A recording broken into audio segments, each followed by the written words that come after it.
Okay, what do you think is going on with that computer, chalkboard, and fireplace? Yes, that is the question. It looks like one of those popular pen and paper role-playing games, only these people were trying to automate it, make it work on radio computers. Utter madness, he thinks, as a compliment. Not to my knowledge. They make automated games in Graz, Messina, Königstein. You know, places with industry. But I don't think anyone has attempted to create an interstellar game before. We just don't have the technology. Through call-in stations, none of the players have to be physically present. Anyone in the world can participate in the game, as long as they have a two-way radio. Then there's the game master frequency that listens in on the smaller call-in stations. I think that was supposed to coordinate the stories, functioning as a master of ceremonies of sorts. His fascination has swept aside other concerns for the moment. He's a little hooked. Indeed, those Welkins are a dead giveaway. Role-playing people love that stuff. The world looks like a modified version of the WeWorld board game, with hit death thrown in. No idea. They stopped filling out the schedule on the chalkboard. Indeed, it's ambitious and untethered from reality, but it's too late for that, I'm afraid. Okay, let's keep moving.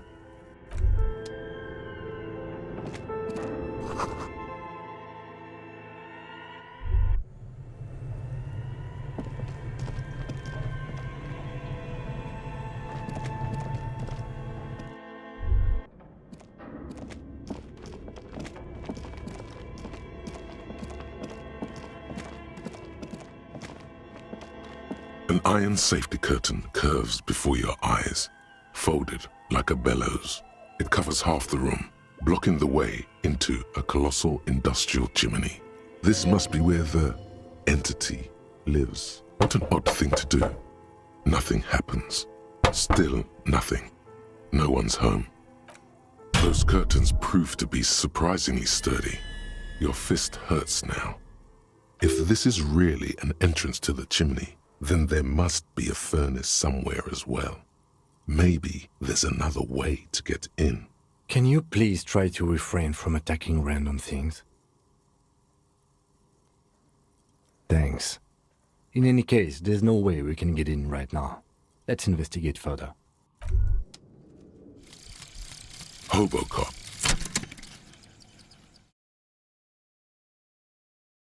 Technically, you wouldn't be a cop anymore, but a hobo. That would mean game over for the cop chapter of your adventures. But who knows where the hobo part takes you? To the bar? The old l'Assommoir? To the pier or the sewers? To Le Royaume, where for 300 years they interred the dead. You could plunder royalist crypts for long-forgotten triple malt bourbon, then fight the Arden-Macan beast that lurks the bottommost sepulchres. The secrets of the city are all yours at last.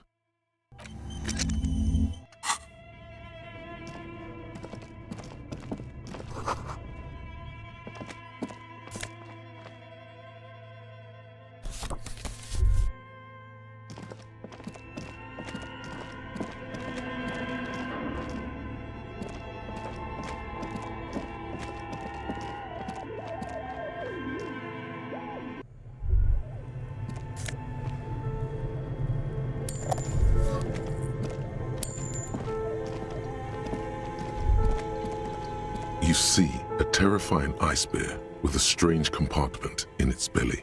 The door is covered in frost and the bear's eyes are glowing red. This ice bear is a hyper-carnivore. Be careful. A gust of freezing cold air rushes to greet you. You hear a low grumble as the bear regulates itself. This is the inside of a refrigerator. The lieutenant takes a peek inside. His hand has found the holster of his gun. The shelves are empty. All you see are crumpled ice cream wrappers with the brand name, Revachol Ice City. A handwritten note has been attached to the door. You pocket the note and the little fridge magnets keeping it on the door. A friendly cartoon bear smiles back at you from a glossy cellophane wrapper. It looks nothing like the fridge. Good question. It looks like an ice cream fridge. I know. What an unfortunate marketing choice. What is even worse, the bear is still costing them money to this day. The fridge buzzes with energy.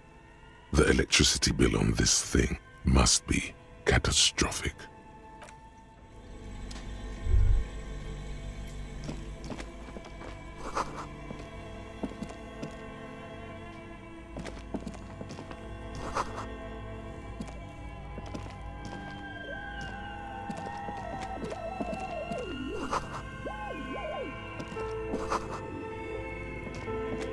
A few bricks have fallen off, revealing a compartment behind the wall. It seems like an old bunker from the revolutionary period. Look at all those rifles. Must be an old weapons cache. There is, yes. And there also appears to be something inside the hole. Interesting. Do you want to take a look? Your hand reaches deep into darkness and spiderwebs. Rummaging around, you find rusty rifles hidden away. Are these any good?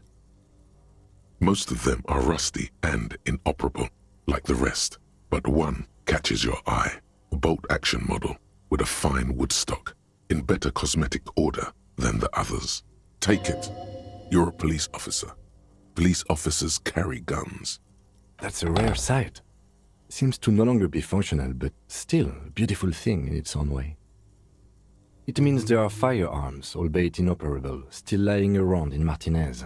It's an interesting coincidence, I would say. Might come in useful in the future. He likes this find.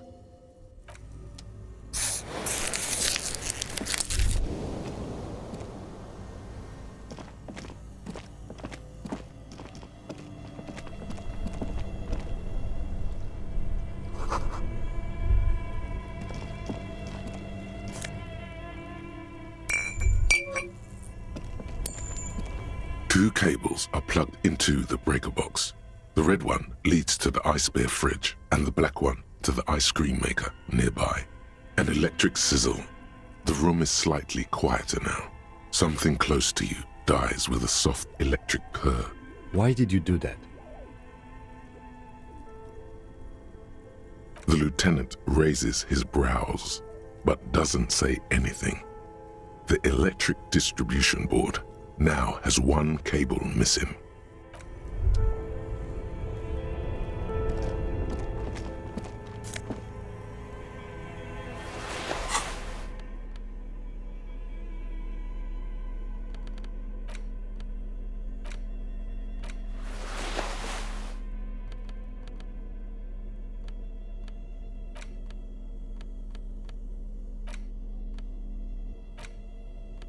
The note is written with a blue pencil on a piece of lined office paper. The kitchen magnets have left spots on its surface. Does it say anything interesting? This is tangential at best, but the lieutenant's detective instinct is still active. Someone has scribbled, S. I can't believe the off-site copy is still here. The illiterate ginger kid keeps stealing stuff from the studio, so I had to hide it somewhere safe. You'll find the filament memory with the off-site copy in the frozen ice cream maker. Please take it home, ASAP. It's important. I'd do it myself if I lived in a civilized place with a freezer. Take care, Sully Soif. Looks like someone from that radio game company upstairs. I'm a little surprised they just left their property lying here. That's a plausible hypothesis. It belongs inside a radio computer, storing its memory. It's like a tape. You listen to disco tapes, right? It's like one of your disco tapes, only for a computer. It's like the production schedule you found. Only this one's an off-site copy. Some local miscreant, probably. There are tons of them running around in Martinez, ready to stir up trouble. We usually dispatch our junior officers to deal with them. I don't know. I assume it's somewhere close to the ice bear fridge. Didn't you see one right next to the breaker box?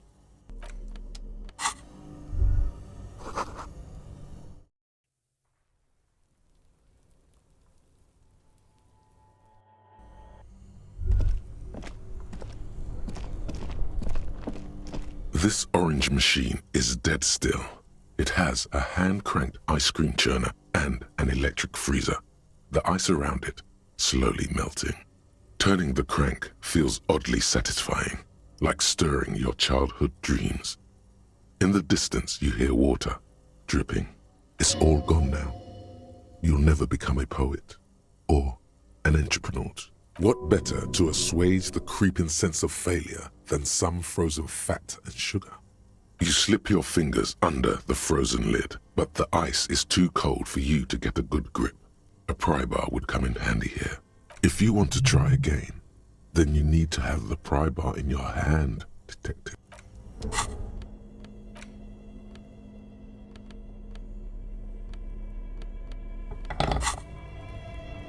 This orange machine is dead still.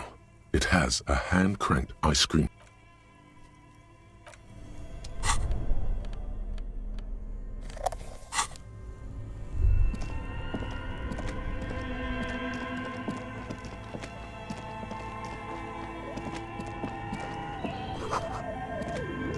A thick layer of coal dust covers the furnace, coloring it pitch black. Looks like this furnace has a face, and it's a face of agony. Looks like it. Looks like an old central furnace used to heat the building. It's connected to the chimney. No one has used it in ages. No. It's dark and grimy here. In the darkness you can hear chatter. It's coming from above. A voice or several voices talking to each other. Near the smoke chamber, upstairs. What are you doing? Wait, really? Maybe it's coming from behind those safety curtains we saw upstairs. You muster all your strength and yell. Your dehydrated, hungover throat can produce little more than a dry croak. A lifetime of smoking and drinking will do that to you. The chatter from the chimney continues on as before. You seem to have made no impression on whatever's up there. Then again, maybe it's worth actually trying something up there. Maybe you should let your voice rest, officer. Try again later.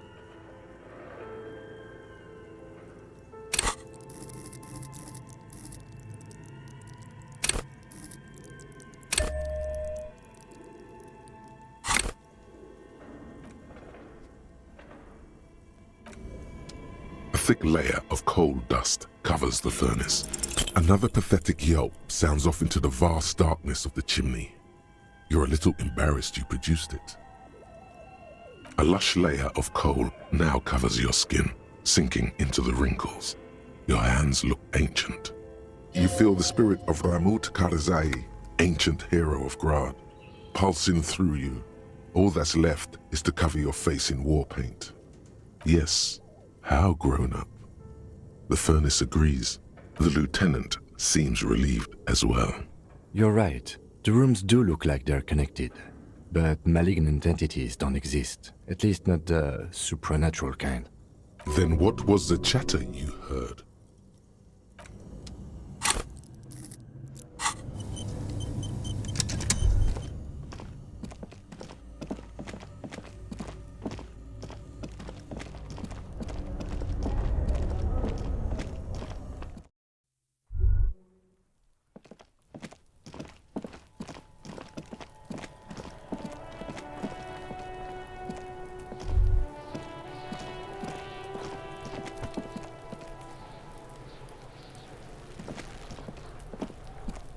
There are several footprints in the mud.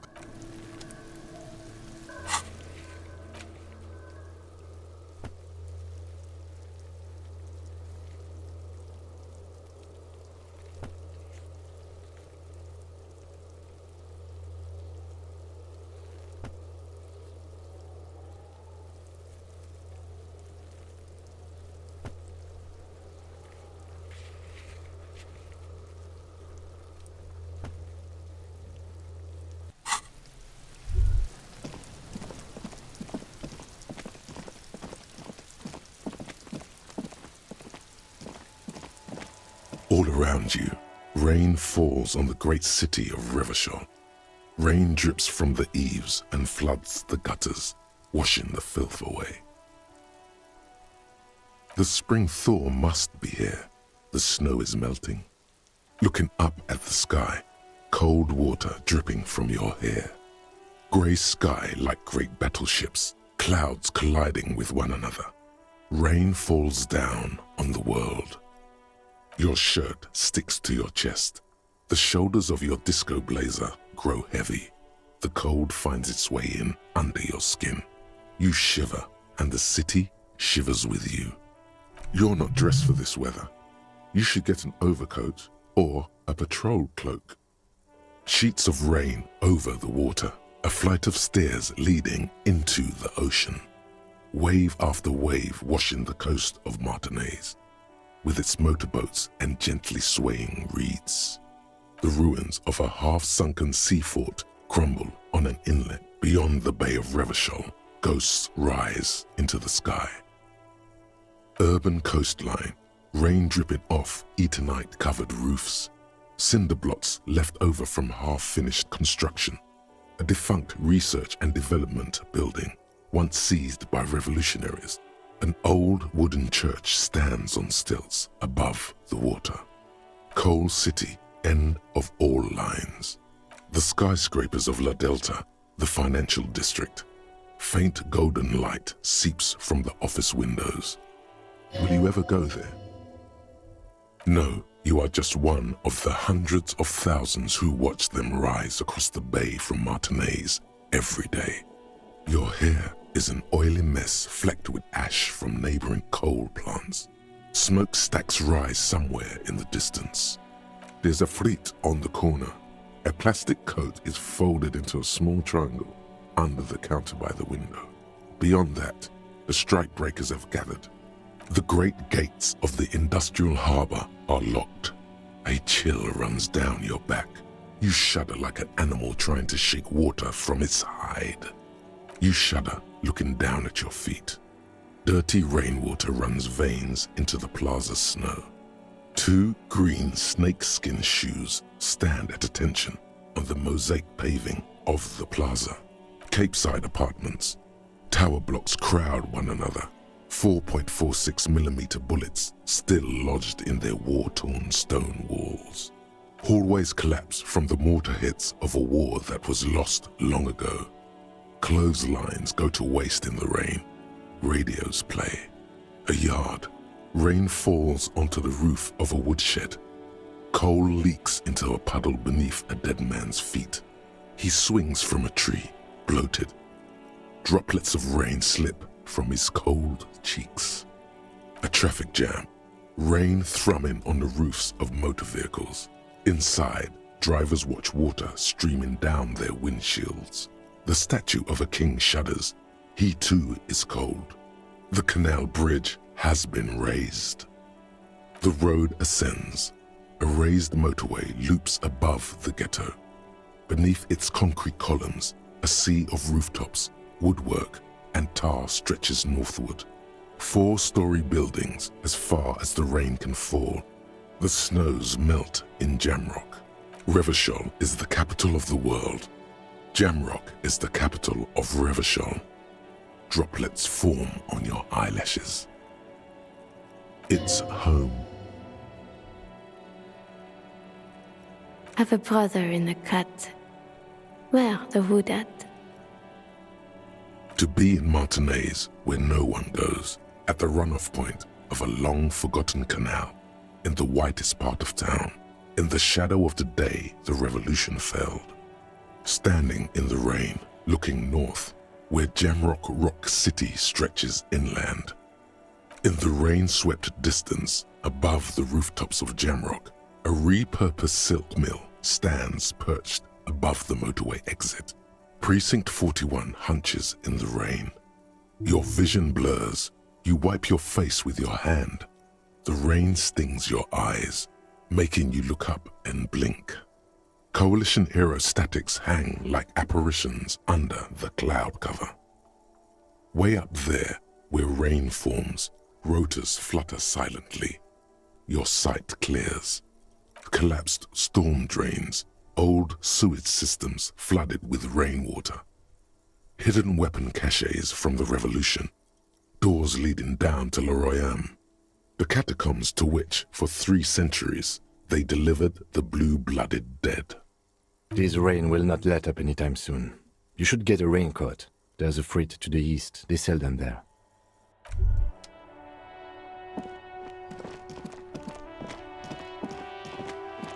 Hello, sir. How is the investigation going? Found any curses yet?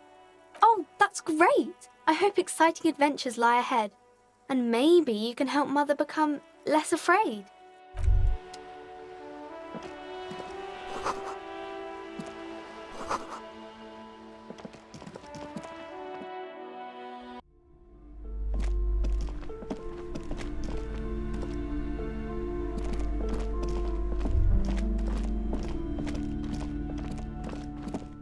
Several maps. The maps look old and faded. Always good to be informed of your surroundings. The north coast of a verdant island is shattered by the delta of a river. It is the River Esperance. Countless bridges put the shards back together, connecting city blocks to river islands. La Delta says a great artificial heart in the center, teeming with life forms and construction. To the east, rolling hillsides, Le Jardin, Stella Marie, the suburbs of Saint-Baptiste, swallowed up into the megacity. They sound rich to you. This is Revachol East. Houdon, it's somewhere to live. Not bad. Then there's Jamrock. It's bad. People shouldn't live there, but they do. Then Faubourg. It's almost as bad and much larger. Then Coal City. It's the worst. It's so small you can't even see it on the map. No, wait. There it is, north of Jamrock, the strip of coast next to the Greater Revachol Industrial Harbour. It looks downright despondent. It's almost Coal City, to be honest. No, Coal City is worse. A charred limb. Rain falls on its slick black streets. And then there's the burnt-out quarter in the heart of Jamrock. Is it cold in this bookstore? Or is it just you? No, this is somewhere to be. This is all you have. But it's still something. Streets and sodium lights, the sky, the world. You're still alive.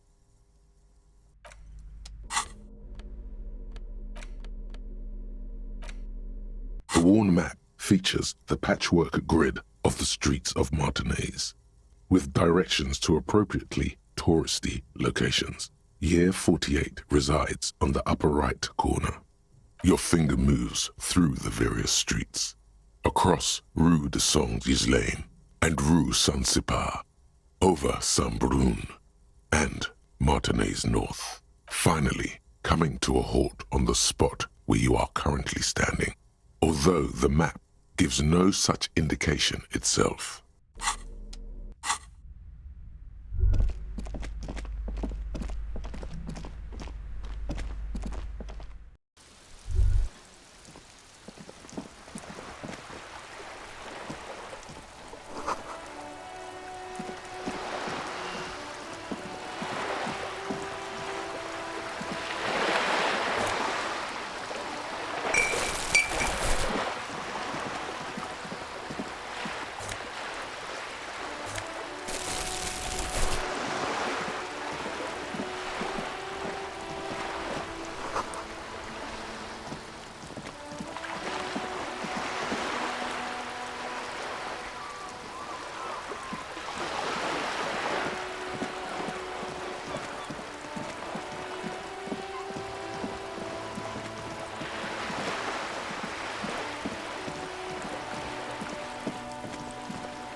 Hey!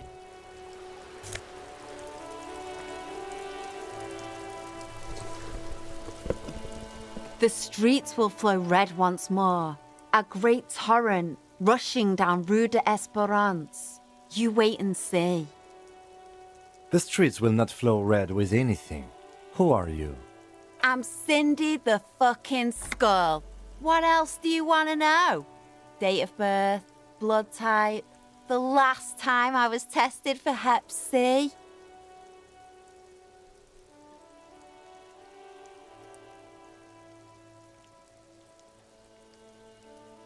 Ask away, pigman, but I don't promise to answer. The lieutenant furrows his brow at another one of your eccentricisms. Hatred, disgust, it's difficult to tell which of the two is more present in her girlish features. The woman on the boat does not notice her staring.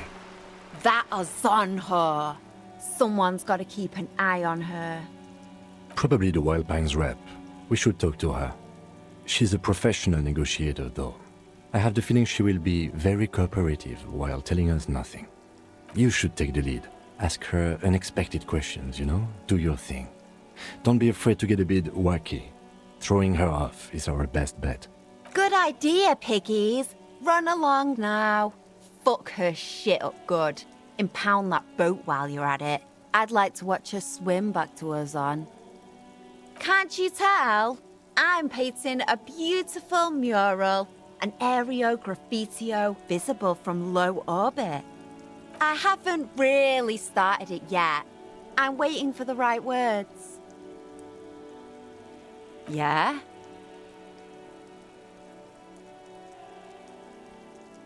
Thanks. I'm sure the inspiration will come to me now that I have an official RCM stamp of approval.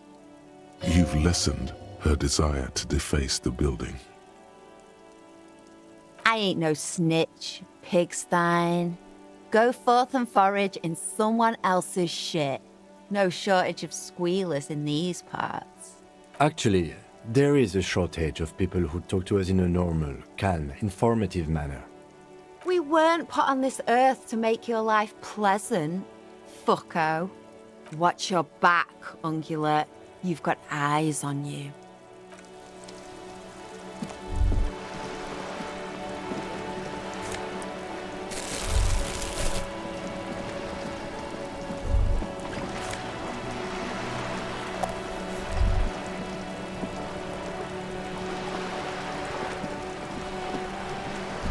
A striking woman leans against the cabin top of her sailing boat, smiling as you approach. Her green raincoat glistens with droplets. A silk scarf is tied around her throat. Good afternoon, officers. I'm Joyce. Joyce L. Messier. I represent the board of Wild Pines, the owners of the harbour. You gentlemen must be from the RCM. I'm glad to see you here. I was dispatched to handle a strike, not a lynching. Anything I can do to assist the RCM in this matter, I will, gladly. That is good to hear, madame. My colleague will take the lead on this interview. I should let you know that he is recovering from an unusual medical episode. Very unusual. But I can assure you of his ultimate competency. How interesting. I wish you a swift recovery. In the meanwhile, you have my full cooperation, and the full cooperation of the Wild Pines group.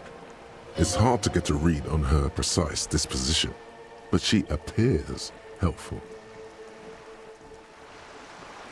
Quite a few things, I'm afraid. The information I'm to share with you includes sensitive trade secrets.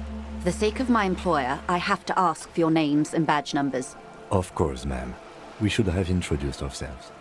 I am Lieutenant Kitsuragi from Precinct 57. And this is my colleague from Precinct 41.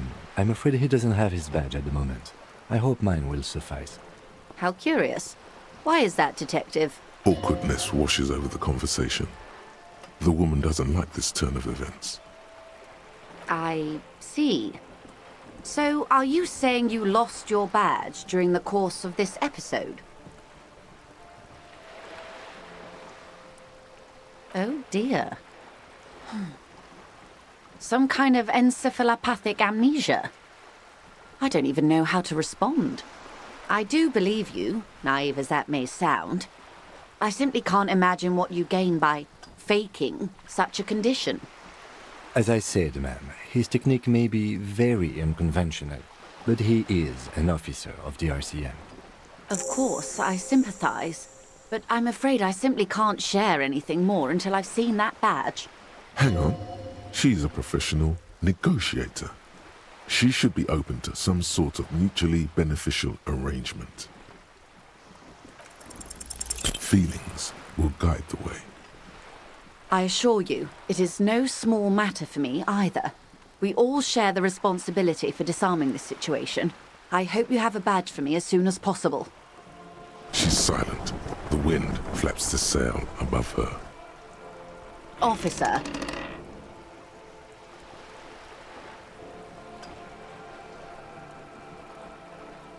You know, I don't mean to sound cold, but if you want something, you have to give something back. More than just guilt. You're doing it. Despite your own best efforts, you're still getting something. I'll be frank with you. If I'm going to break protocol, I need to be able to justify it to my superiors. They're going to want to see something tangible. The Union is conducting drug trade out of the harbour. It's an open secret in Martinez. Surely it must not come as a complete surprise to the RCM either. Perhaps it's time to look into it. Or you can find your badge, which honestly seems like a lost cause. Detective, a word in private before we continue.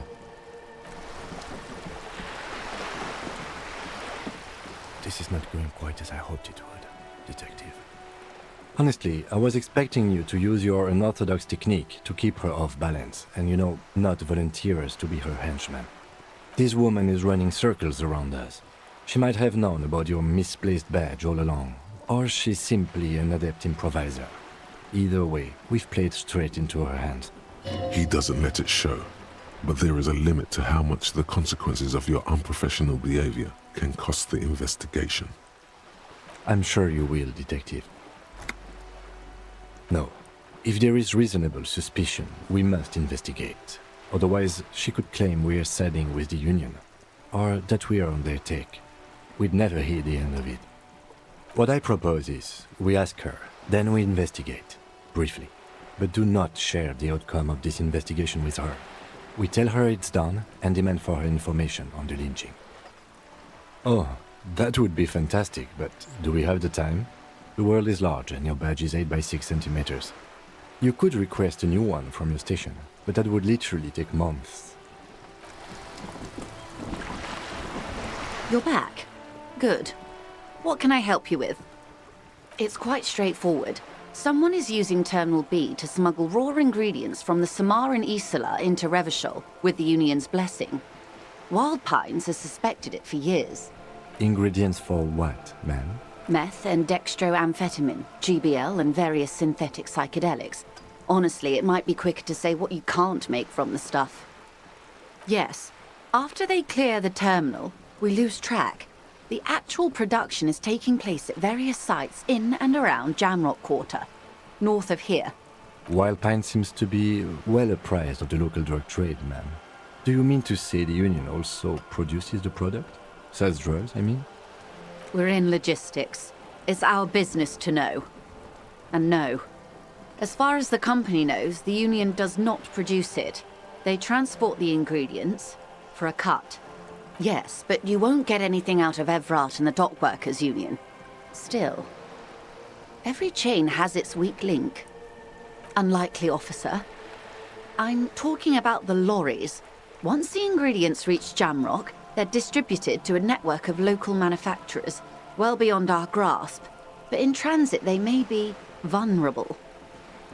Perhaps you've noticed that a number of lorries are tangled in a traffic jam at the roundabout just now. Interview the drivers who are still hanging about. One of them might be waiting for a crucial shipment. I'll be explicit. If you find this driver, I will share company secrets with you. No. We asked East Motor Track to raise the drawbridge. The road company is a partner of one of our subsidiaries. However, this is a limited time opportunity. Once the complaint has been processed by the Trade Committee, they'll have no choice but to lower the drawbridge, and the operation will continue. Thousands of litres of raw ingredients will pour onto the streets of Revachol. Not the east across the river, but the west. The vulnerable, the weary. Well, At least this solves one mystery. What is that, Lieutenant? Why I had to call East Motor Tract and beg them to open a drawbridge for me. I'd wondered since I first drove in, on my motor carriage. I am sorry for the inconvenience, Lieutenant Kisaragi, but we need them trapped here. This is a unique opportunity. I'm sure you understand. We did, on more than one occasion. Apparently, there's some sort of inter-precinct disagreement about whose jurisdiction this area falls under. We know the company has launched its own probe into the union's alleged involvement. We also know it's come up empty. It's not just the RCM. No one's been able to find any hard evidence. Well, here's your chance, officers. How do you think they're financing this strike? There are thousands of unpaid dock workers going strong for the 4th month straight. There was a shakedown of local businesses preceding the strike. Many were squeezed to bankruptcy to fund it. With all due respect to these desert cacti, the contents of a few cash registers cannot provide for 2,000 men. The local businesses can scarcely provide for themselves. Precisely. Smuggled out of that very gate at night, most likely, then loaded onto lorries and driven to Jamrock. You simply need to find one driver who will open up to you. It sounds like she tried looking into it herself, but she's clearly not the type your typical lorryman would confide in.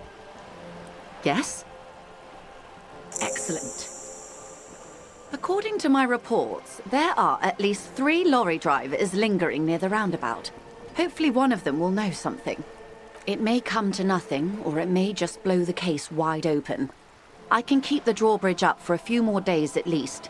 You should have the time you need. In the meantime, let me know if there's any other way I may be of assistance. Why, yes I am. Of course there are. We're on an archipelago. How else are you supposed to get around? Yes, we are. We are on Le Caillou. I haven't seen anyone else drive a souped-up Capri Kenema motor carriage either.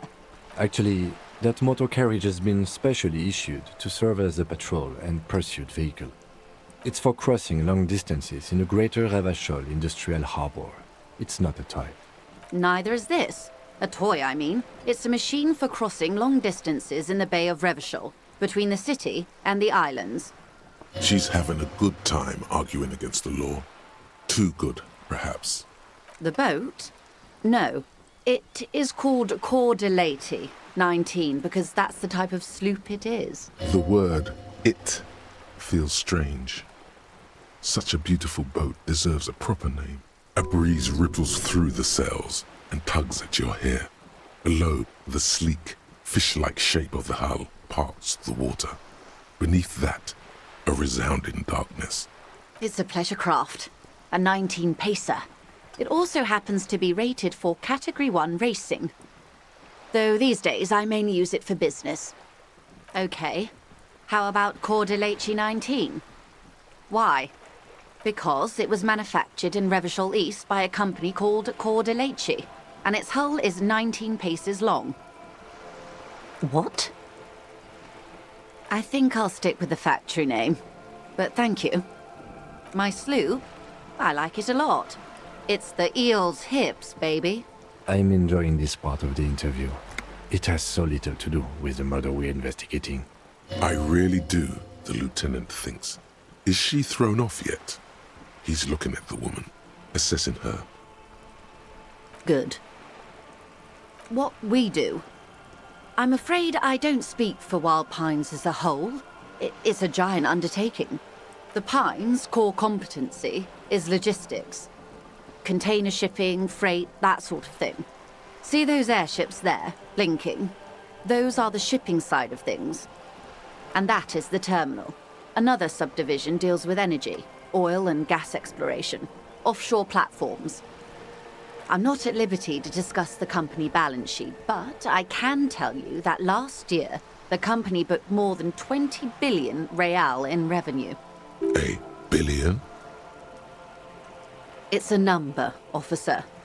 A big one. It's made of 1,000 millions. A million is made of 1,000 thousands. 20 billion is a large number, But the conglomerate employs 72,000 people. They all need to be paid. Then there are capital improvements, interest payments. A conglomerate the size of the Wild Pines is like a shark. If it stops moving, it will die. Then what becomes of those 72,000 families? It's a tremendous responsibility. They started as an exploration and cargo fleet conducting trade between the Samaran and Insulindian Isolas 250 years ago, when pine ships explored the South Seminese and charted Lomantang on behalf of the suzerain. Centuries of care, deliberation, and madness have gone into this endeavor. Vessels pass through the great unrest to re-emerge with apricots in tow. The logic of the system is totalizing. It's taken everything from its employees to build it. You mean aside from being the terminal's legal owners, who are responsible for moving 8% of the world's cargo? There are no minor cogs in the system. Each terminal must be accounted for, lest the entire system break. Every hiccup in such a system means thousands lose their jobs, the world over. I'm here to assure that doesn't happen.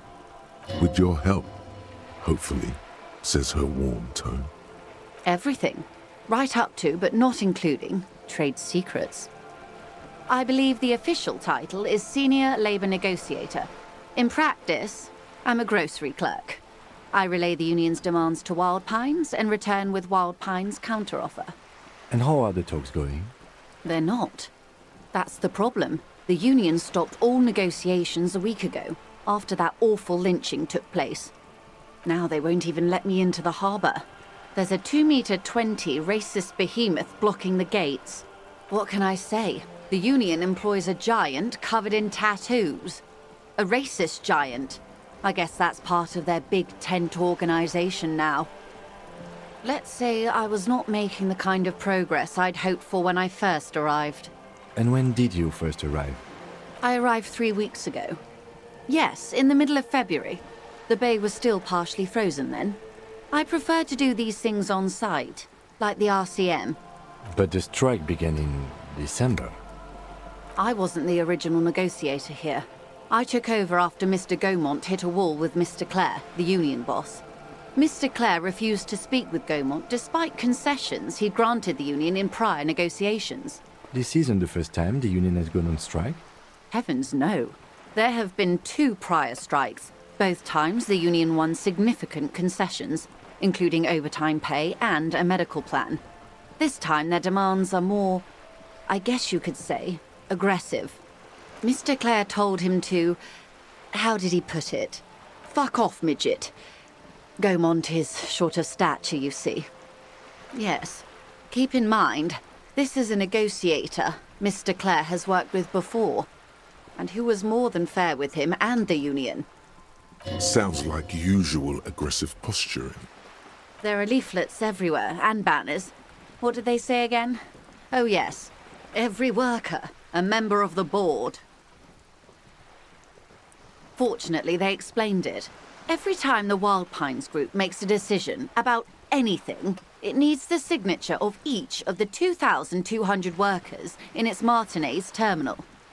Just so you understand, this is but one of 22 terminals owned by Wild Pines.